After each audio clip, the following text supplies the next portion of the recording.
Good morning, students. This is Jennifer Campbell, Library Director for Community Care College. I guess I always say good morning to you because it's morning where I am, but wherever you are, whatever time it is, hello to you and welcome. We're going to talk in this module about roles and responsibilities within the library. We'll be talking about differences in personnel and also differences in departments. If you work for a large library, there may be many different departments in your library and you can be assigned to any department. So it's nice to know what the functions are of different departments. First, we'll start talking about personnel. You may think that anybody that works in a library is technically a librarian, but much like anyone that works in a hospital is not a doctor, anyone that works in a library isn't technically a librarian. The definition of a librarian is someone who holds a master's degree in library science or a master's degree in library and information studies. You'll see these two degrees used synonymously, and there are subtle differences between the two. A master's degree of library science is an older degree.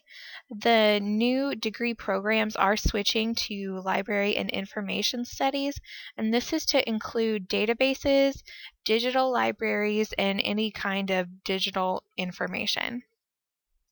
A librarian usually supervises or can be a supervisee, I suppose, but usually most supervisors in a library are librarians. And this can be different in school or academic libraries because the supervisor can be the principal or the school administrator. But usually in a public library, the supervisor will hold a master's degree in library science or library and information studies. The reason for the difference in administration in school libraries is most of the time the principal supervises everyone in the school. I know when I was working for a school library, both my assistant and I were both supervised by the principal. However, my assistant, while taking direction from me, wasn't directly supervised by me. We more worked together in a team, which was really nice. And library technicians are support staff. They work alone or alongside librarians. Many library technicians will work alone in a department such as cataloging or serials or alongside a librarian in a school library setting. And library technicians can have different titles. They can be a technician or a technical assistant. They can be a library assistant or a library aide. A lot of times in school you will see a media aide, and this means that they work in the library media center. School libraries are usually taking the term library media center, or sometimes it's just a media center. So a library technician may be considered a library aide or a media aide in a school setting.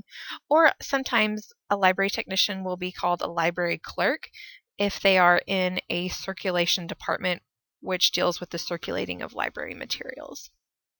So there are many different names for library technicians, but they are all technically support staff. Now we'll talk about some of the different departments in libraries. Generally, the bigger the library, the more departments they will have and the more specialized they will be. In a school library, you probably won't have any departments. It'll just be the library media center, and it will probably be just you and the librarian. So that's a very small library, and you'll have to learn lots of different functions. But if you're in a large library, you may have a more specialized function. Some common departments in large library include access services.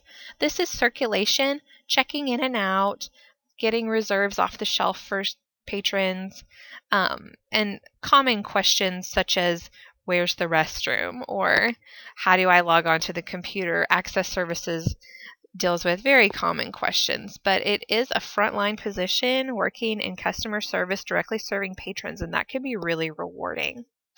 Technical services is more behind the scenes. It is cataloging and processing.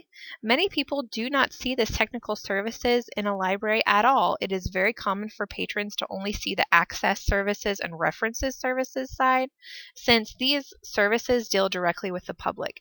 The technical services is absolutely essential to making a library run. It is behind the scenes, and when a book comes into a library directly from a publisher, it may or may not be processed. It may or may not have the spine label on the side or the barcode. So these books all need to be processed in order to be able to be checked out by the public. Technical services also maintains the catalog and any databases that the library may have, so you may work in this department. Reference services, it is rare that a technician will work in reference services. These are usually staffed by librarians, reference librarians more specifically, and reference services handles more in-depth questions from customers relating to land records or government documents.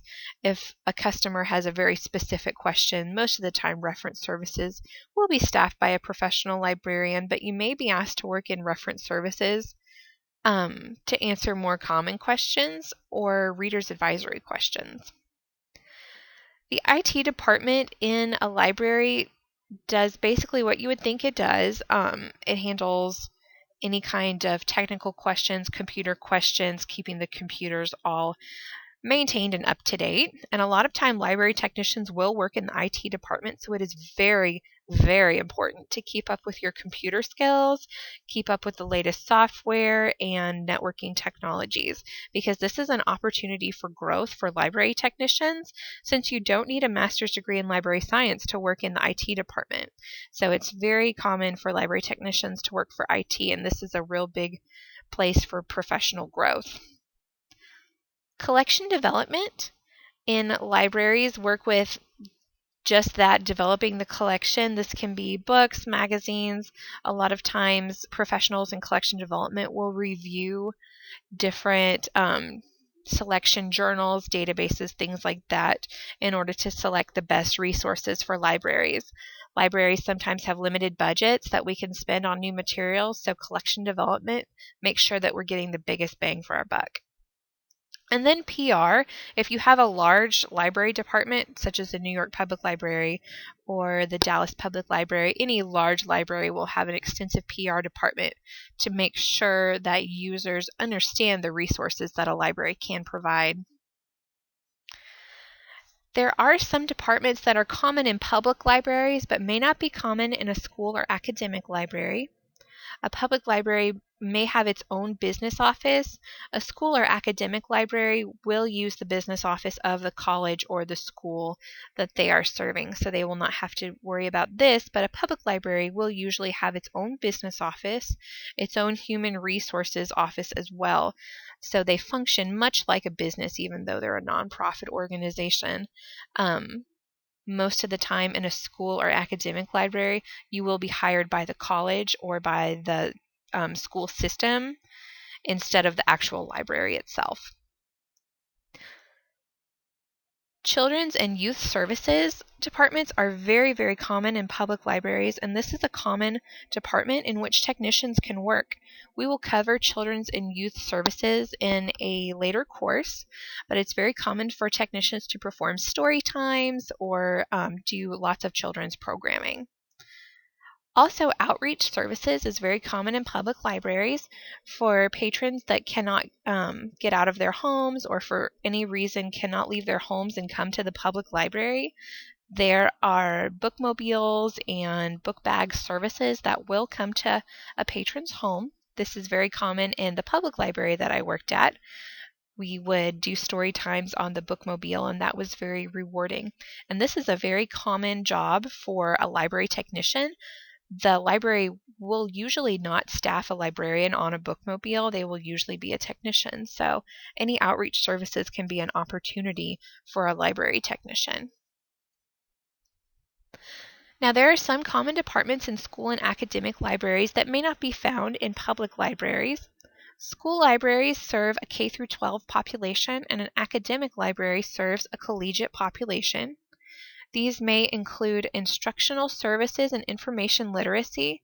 It is very important for a librarian or a library technician to make sure that students understand how to find the resources that they need.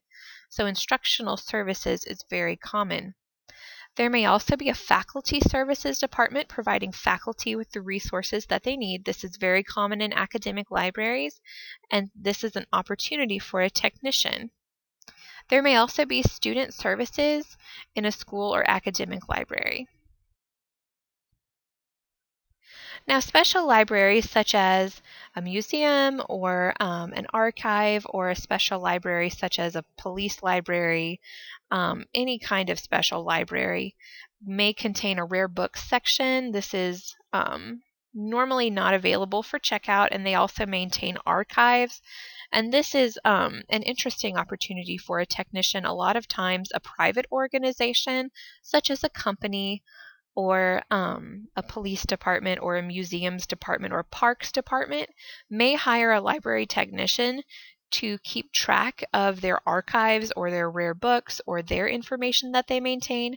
And this is definitely a good opportunity for a technician because many companies may not want to hire a professional librarian, but they will hire a technician. So this is definitely a department in a special library that you may work in.